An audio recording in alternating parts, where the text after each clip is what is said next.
To get rid of derealization, you need to take two steps. First of all, you need to relate it calmly and stop seeing it as a sign of madness or abnormality. This is exactly what we will do right now during this video. And after that, I will explain the second step, and as a result, you will be able to get rid of derealization permanently. My name is Pavel Zhumnerov, and I am a clinical psychologist specializing in anxiety disorders with more than 10 years of experience. Let's start with the question. How can you stop being afraid of derealization? To do this, you need to know the answer to the following question. How does this symptom physically arise? Why did these symptoms appear specifically in me? Is it possible to lose control during these symptoms? What will happen if derealization never goes away? Understanding the answer to these questions helps you to stop being afraid of this symptom and stop intensifying it with your own fear. This is because when derealization appears, you perceive it as something abnormal, which creates anxiety, and then anxiety makes the symptom even stronger. That is why it is so important to learn how to relate to these sensations correctly and calmly. Otherwise, you may fall into a vicious cycle. You become scared of derealization, it becomes stronger, then you get even more scared, and it becomes even stronger again. At some point, the symptoms feel so intense, and it seems like you are about to lose control and do something inappropriate. If you already experience such episodes, then this is no longer just derealization, but panic attacks. Let's start with the question. How does derealization physically occur? When anxiety appears, the brain's main task becomes survival, not comfort or accuracy of perception. It does not analyze whether threat is real, it reacts to the very fact of strong arousal. Activation of the amygdala triggers the sympathetic nervous system and the body switches in an emergency mobilization mode. At this moment, speed of reaction becomes more important than the depth of perception of surrounding world. This is exactly what the foundation is laid for why not just discomfort appears, but a feeling of unreality. Under the influence of adrenaline and cortisol, the way sensory information is processed changes sharply. In a normal state, the brain integrates vision, hearing, bodily sensation, and emotions into a single flow of reality. During strong anxiety, this integration is disrupted. Sensory signals continue to arrive.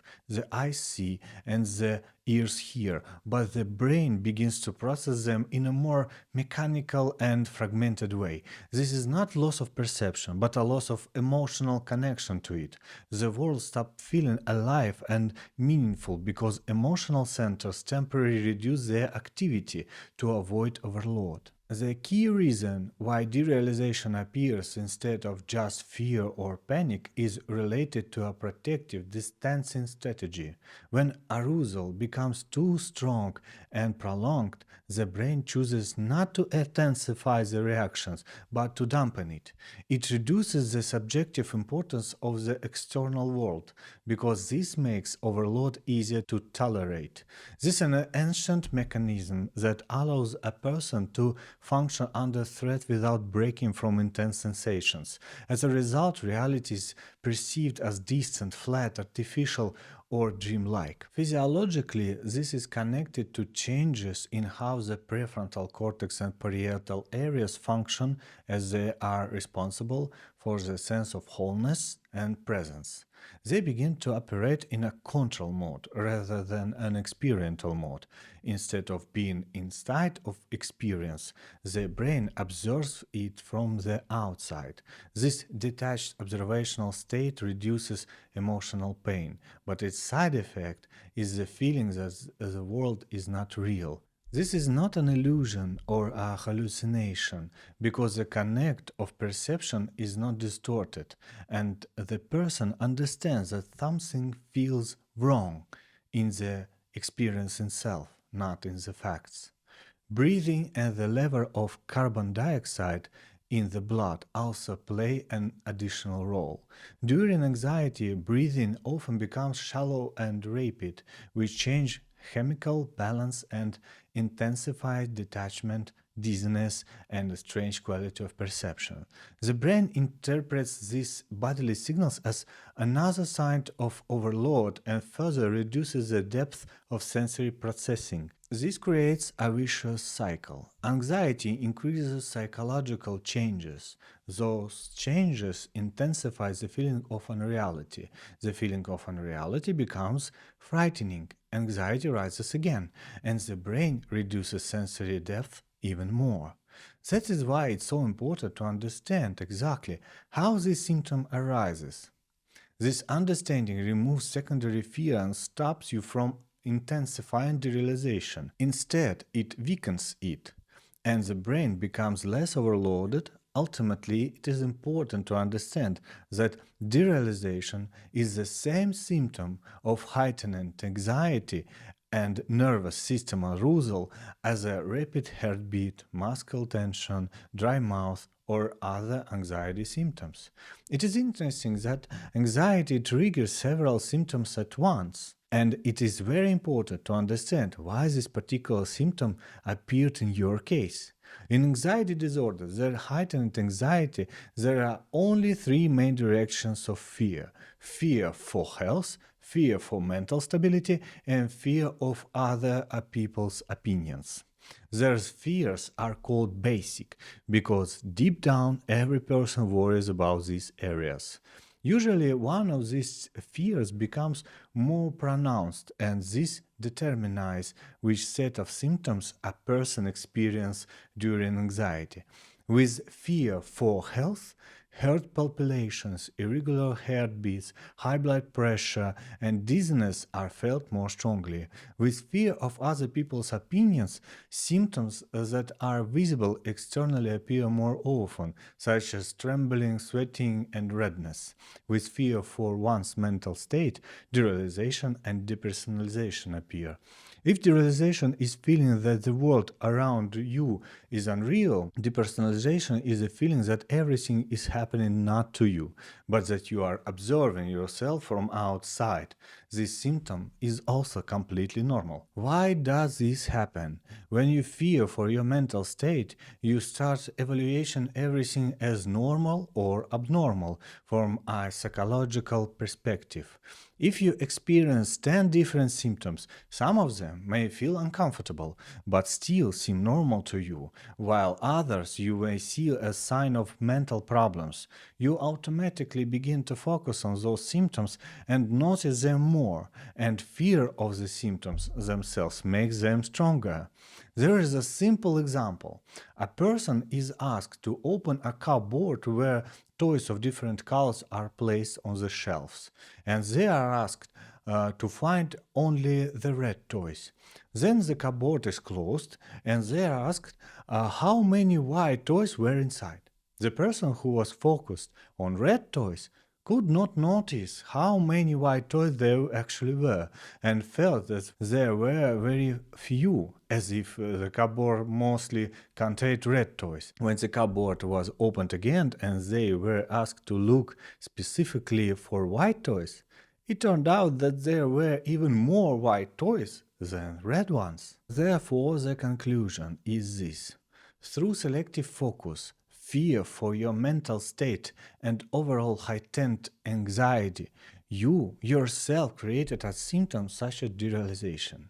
Many people have said that during a strong shock in their life, they also felt as if they were in a movie, as if everything was not happened to them. This was derealization and depersonalization. But because they did not have chronic anxiety or fear for their mental state, they did not perceive this symptom as something abnormal and did not fixate on it. Now let's look at the main fear. What if I lose control during derealization?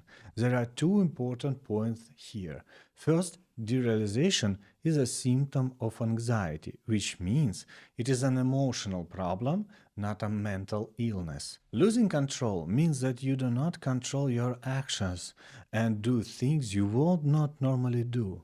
But how does this actually happen? If I light a candle and ask you to put your hand over it, what happens in your mind? First, a plan appears to move your hand toward the flame. Then you become aware of consequences of this plan.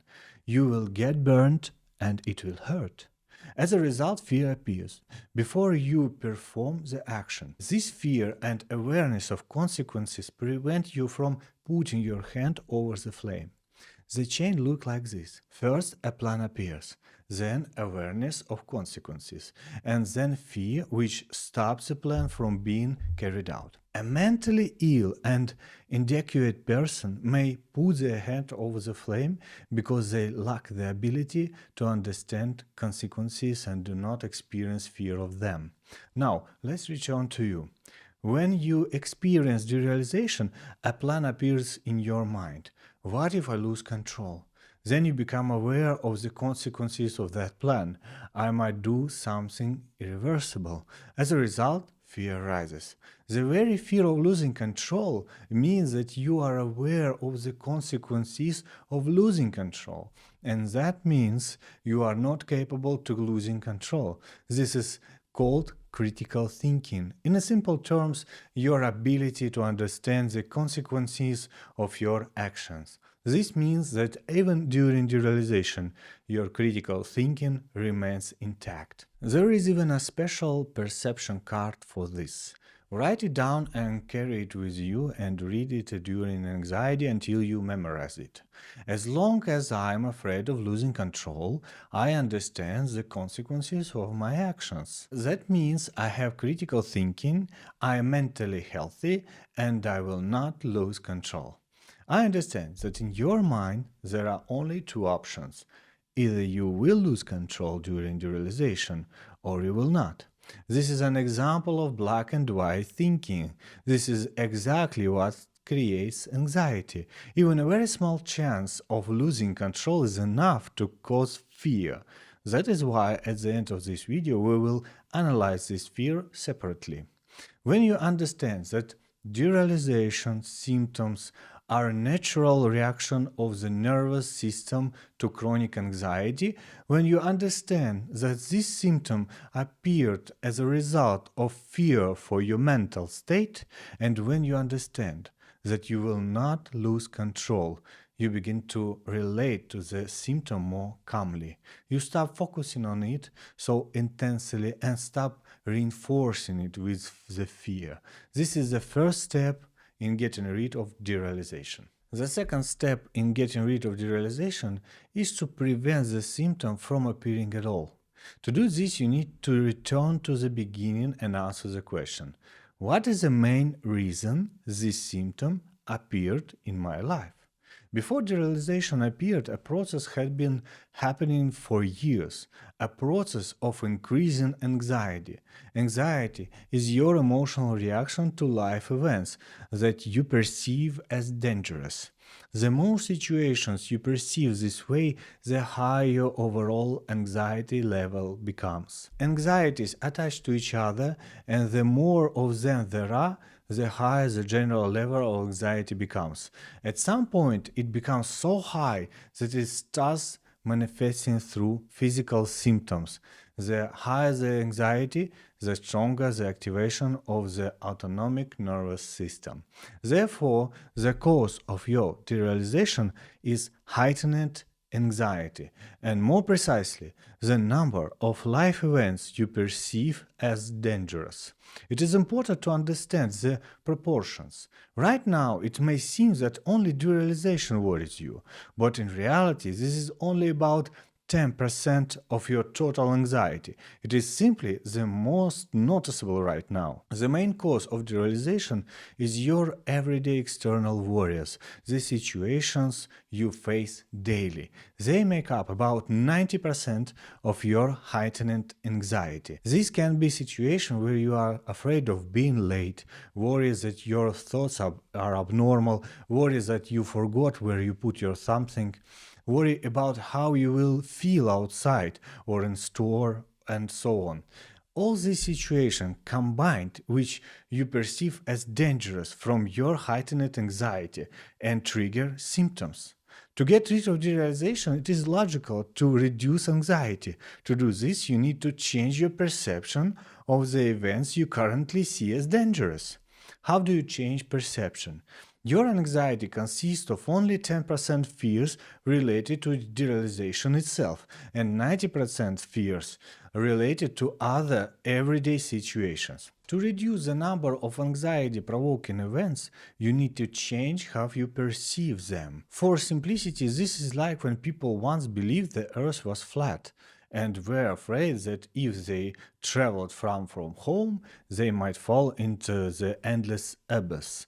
Later, people changed their perception and began to understand that the earth is round, and as a result, they stopped being afraid to falling. That is what changing perception means. The reason you have so many anxiety-provoking situations is black and white thinking. For example, when you plan something in the future, you see only two possible outcomes, a good one or a bad one, and you already partly believe the bad one will happen, which creates anxiety. This is the same with derealization. You see only two outcomes, either you lose control or you do not. Black and white thinking also appears when you evaluate past events. Or when something happens, you try to label it as a dangerous or safe, or in your case, as normal or abnormal. If you label it as abnormal, anxiety appears. For example, one client forgot where she put her keys and saw this as a sign of abnormality, believing she had dementia. In her mind, there were only two explanations: dementia or this has happened to everyone. To get rid of black and white thinking, you need to expand it. This means learning to see many possible outcomes in the future, not just two, and understanding that past events result from a combination of factors, not a single frightening cause. For this, we will use a cognitive behavioral therapy technique called ABC model. Let's examine this using our example. Analysis of fear of losing control during derealization. What is the main point here? Let me give an example. My client Sergey says that when he goes outside, he is afraid he will faint. We described many possible ways he might fall outside, but Sergey said that even the probability of fainting was only 1%, he would still be afraid to go outside. Here is the key point. Why was it so important for Sergey to not pass out, and why was he so afraid of it? Honestly, I have passed out several times in my life, and for me it is not something deadly, but for Sergey it was catastrophe. He believed that if he had lost consciousness, he would have died. That is why even a very small probability was enough to keep him afraid of going outside. The same applies to derealization. Even if you believe the probability of losing control is very small, you will still be afraid of derealization. That is why we need to examine what would exactly happen if you did lose control. By analyzing this fear, you will begin to relate to derealization much more calmly.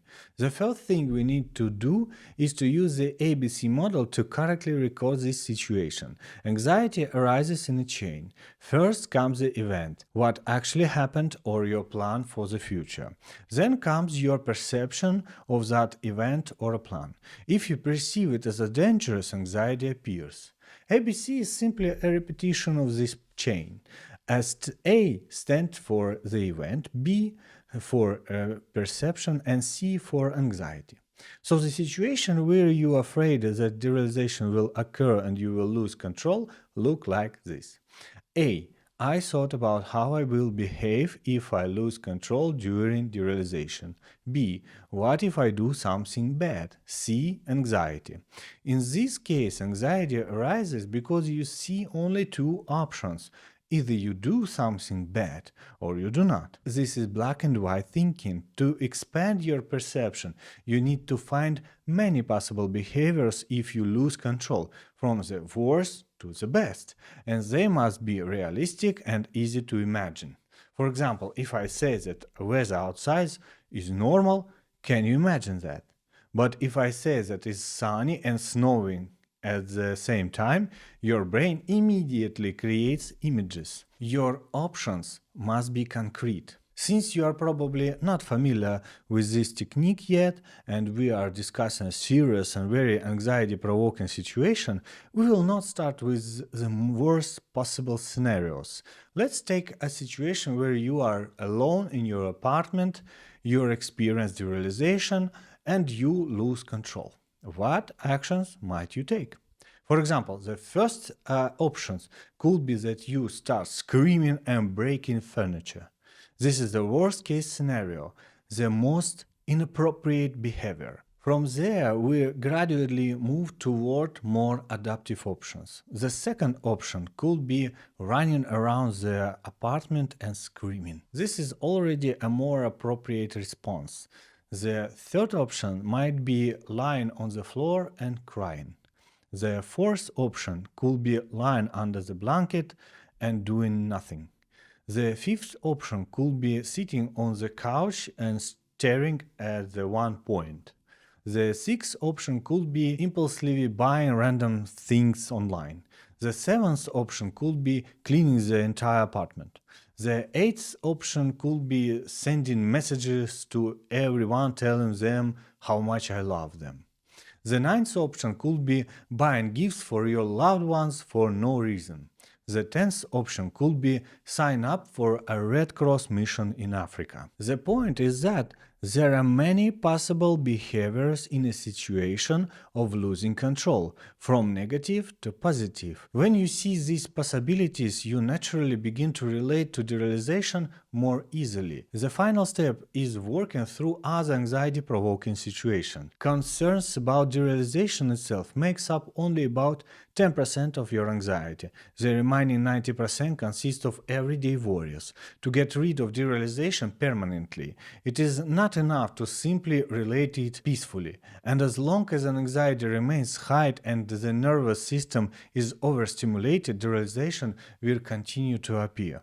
We use the ABC model to analyze one anxiety-provoking situation. Now your task is to use this model to work through all anxieties that arise in your life. Each situation should be written down using the ABC model and analyzed. This will reduce the number of anxiety-provoking events and lower your overall anxiety, after which derealization will no longer be able to occur. And that's for all now. Goodbye, friends.